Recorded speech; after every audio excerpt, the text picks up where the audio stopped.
ragaa mana yaalaa fi qorannoo seerri jedhudha. Dhumarratti amma sababii kana ta'e jettee sobuurraa akkaawuntiin banamee gargaarsaa sassaabamu jedhame. Akkaawuntii eenyutu banamaa? Eeyutu sa'aatii kanatti akkaawuntii namaa maaliif godhamaa kan jedhuun daqiiqaa muraasa booda haasa'ame. Intalli sun eenyudha? Hariiroo isaan intala sanaa wajjin qabanoo maal fakkaata? Sa'aatii meeqatti immoo deeme? Eenyutu bilbilee deeme? Isatu bilbilee deeme moo bu'aame moo isheetu bilbilee fi akkaawuntiin harmee isaatii banameera naan jedhe.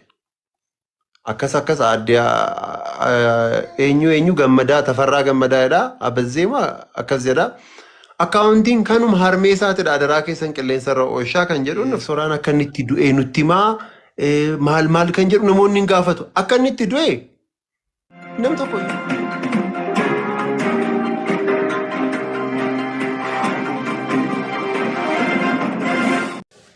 an galgala isaas namni dhagee hin jiru. Ganama sa'aatii 5 walakkaa yeroo ta'u istuudiyoo jira. Soonaan istuudiyoo kan jedhamu Dassaaleny Magarsaa gurbaa jedhamu tokko biran gullallee dhaqee sadaffaa gamoo darbii sadaffaa irra gaafan ga'u mucaan beekaa Saamu'eel jedhamu tokko fiigaa dhufe. Kan Soraa dhageessee dhuftee naan jedhe. Maal ta'e Soraaniin jedheen. Soraaniin boqotee naan jedhe. Soraamoo hin jedheen. Neen obboleessa koof gaafan bilbiluu bilbilli isaa biizii jedha.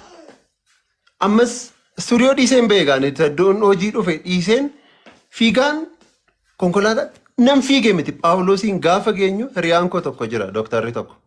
An beetaa nama akkas nama du'ee maal nan sodaadha beetaa akkas ilaaluu dhaga'u nan sodaadha. Gaafa naqu ijoolleen bo'aa jiru. Hiriyaan koo dooktaradha wajjin deemnee Phaawulos keessa galee obboleessa koo nan arge. Dhaabatee bo'aa maal ta'e? Akkasidha. I think danuun achi jirta yeroo dhufe. Danuun iyyuu achi jira. Na dursee achi geera. Naannaa sa'aatii 5 walakkaadha. Amanuu hin dandeenye. Feesbuukii irratti ba'een uummannis dhufee akka gaafatuuf Feesbuukii irratti poost godhe.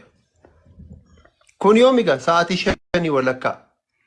Mucaan Latii Caalii jedhamus jira. Achi siqee gaafan laalu Efreem Hambisaa Lalisaa Mitikuu ijoollee sun sooshaal miidiyaa irratti beektan ijoolleen kitaaba barreessan ijoolleen muuziqaa qaban nan arge. Amanuuf baay'ee natti ulfaate. Feesbuukii qoratti hospitaala Phaawulositti koottaa kan jedhudha. Warri ammas amanuuf hin ulfaataa maaliif akka inni du'e hin beekamu hiriyoota isaatti siqeen gaafadhe eeyyufaa wajjin jiraata mucaan kun jedheen gaafadhe. Jennaan obboleettii isaa wajjin jiraataa jedhan obboleettii qaba moo hin jedhee gaafadhe. Obboleettii qabaa jedhan. Maal ta'e shaaworii keessatti kufe. Shaaworii keessatti kan kufu dargaggeessa jaarsa waggaa 70 seete shaaworii keessatti hin kufee kan jettee dubbattu gurbicha ija keessan ilaalee beektaa. Eessa jiraattatiin jedheen Jamoo jedhe. Eeyyoodhas maqaan kee hin jedheen. Iyyoob naan jedhe. Akkasii Latiin jedheen. Amma mucaan kun boqoteera. As kan jirtan hundi keessan iddoo kana hin deeminaa. Maaliif akka inni du'e maal isaa qorannoon itti hafuuf. Atleast saanduqa maal garuu qarshii nu barbaachisa miti. Baay'een keenya immoo akkaawuntii Feesbuukii qabna malee qarshii hin qabnu. Mucaan bal'aa jedhamu tokko qarshii sassaabuuf kanaan noon jedheen isan beeku waan ta'eef. Ilaameen jedheen amma gadhanni kooyyuu na hollachaa jira. Efreem hin jedheen Efreem Hambisaadhaan ati galmeessi. Lalisaa Mitikuu wajjin lama ta'aati maqaa galmeessaa qarshii fuudhaa. Jedhee gaafa achi siqu inni kun obboleessa isaatii naan jedhan. Eenyu? Haadhoodhumti isaa hangafti isaa. Obboleessadhaa jedhan. At least namni abbummaadhaan waan ta'e gaafatee qorachuu danda'u namni tokko jira mitiire namni guddaan tokko. Isa nan argee maqaas hin gaafannee maal hin jennee hundi keenya hin boonyaa. Ammas amanuuf hin ulfaata. Sooraan maaliif akka inni du'e beekamaa miti. Kanaaf Phaawulositti akkasitti koottaa. Maaliif diippilii baastee dubbachuu hin dandeessu? Namoonni hundumtuu waan itti fakkaate hundumtuu nama baay'eetu waan baay'ee jedhame baay'isee. Waan baay'eetu odeeffame achitti. waa'ee tiraafikiin konkolaataatu akkas godhee jedhamee dhufee maal jedhamee nama baay'ee dubbata.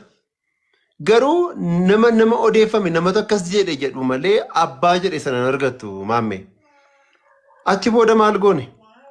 Obboleessi isaa gurbaan tokko jira, mootii kan jedhamu jira. Saanduqa reeffaa isatu bite, kiisii isaa keessaa baasee bite baay'isee. Haqee fidee dhufee